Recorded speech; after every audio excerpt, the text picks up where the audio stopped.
ಮೈಸೂರಿಗೆ ಕೊಟ್ಟಿರುವಂತಹ ಕೊಡುಗೆ ಅದಕ್ಕೆ ಇದೇ ಇಲ್ಲ ಸದಾ ಸ್ಥಳೀಯರು.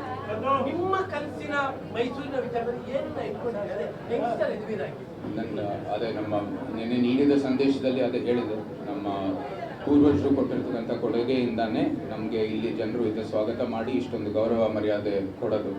ಅದೆಲ್ಲಕ್ಕೂ ನಾನು ಚಿರಋಣಿ ಆಗಿದ್ದೀನಿ. ಆ ಋಣವನ್ನು ತೀರಿಸಲಿಕ್ಕೆ ನಾನು ಇವತ್ತು ನಮಗೆ ಒಂದು ಅವಕಾಶ ಕೊಡಿ ಅಂತ ಕೇಳ್ತಾ ಇರೋದು.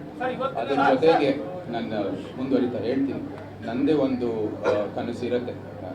ಅದಕ್ಕೆ ಹೇಳೋದು ಭಗವದ್ಗೀತಾದಲ್ಲಿ ನಮ್ಮದೇ ಒಂದು ಡೆಸ್ಟಿನಿಯನ್ನು ಸೃಷ್ಟಿಸಲು ಅದು ಇಂಪರ್ಫೆಕ್ಟ್ ಆಗಿದ್ರೂ ಕೂಡ ಅದನ್ನ ನಾವು ಮುಂದುವರಿಬೇಕಾಗಿರೋದು ಭಾಳ ಮುಖ್ಯ ಅಂತ. ಸೊ ಅದಕ್ಕಾಗಿ ನನ್ನ ಪ್ರಕಾರದಲ್ಲಿ ಪ್ರವಾಸೋದ್ಯಮಕ್ಕಾಗಿ ಮೈಸೂರಿನ ಕೇಂದ್ರವಾಗಬೇಕು, ಇಡೀ ದಕ್ಷಿಣ ಭಾರತಕ್ಕೆ ಅದು ಒಂದು ಕೇಂದ್ರ ಆಗಬೇಕು ಅಂತ ಇದು ಬೇಕಾದಷ್ಟು ನಿಮ್ಮ ಮುಂದೆ ಇಟ್ಟಿದ್ದೀನಿ.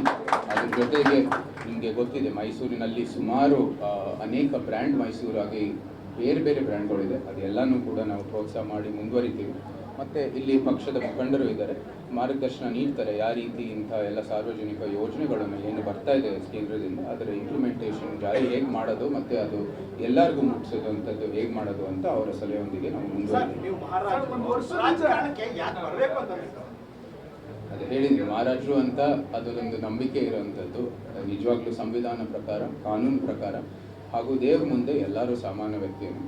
ಸೊ ಅದಕ್ಕಾಗಿ ನಮಗೆ ನಿಜವಾದ ಅಧಿಕಾರ ಬೇಕಾದರೆ ಇದು ರಾಜಕೀಯ ಜೀವಿಗೆ ನಾವು ಎಂಟ್ರಿ ಕೊಡಲೇಬೇಕಾಗಿದೆ. ಸೊ ಅದರಿಂದ ಜನರ ಪ್ರತಿನಿಧಿಯಾಗಿಯೇ ನಾವು ಮುಂದುವರಿಬೋದು ಈ ಎಲ್ಲ ಕೆಲಸಗಳನ್ನು.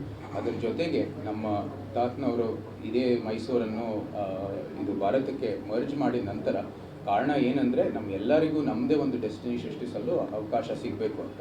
ಅದು ನಮಗೂ ಯಾತಕ್ಕೆ ಸಿಗಬಾರ್ದು. ಬರೀ ಪಾರಂಪರೆ ಬಂದಿರೋದ್ರಿಂದ ಆ ಒಂದು ರೂಪದಲ್ಲಿ ಸರಿ ಅದು ಮುಂದುವರಿಯುತ್ತೆ ಪಾರಂಪರೆ, ಬಟ್ ನಮ್ಮದೇ ಒಂದು ಜೀವನ, ನಮ್ಮದೇ ಒಂದು ವೃತ್ತಿ ಜೀವನವನ್ನು ನಾವು ಸೃಷ್ಟಿಸಬೇಕಾಗಿರೋದು ಭಾಳ ಮುಖ್ಯ.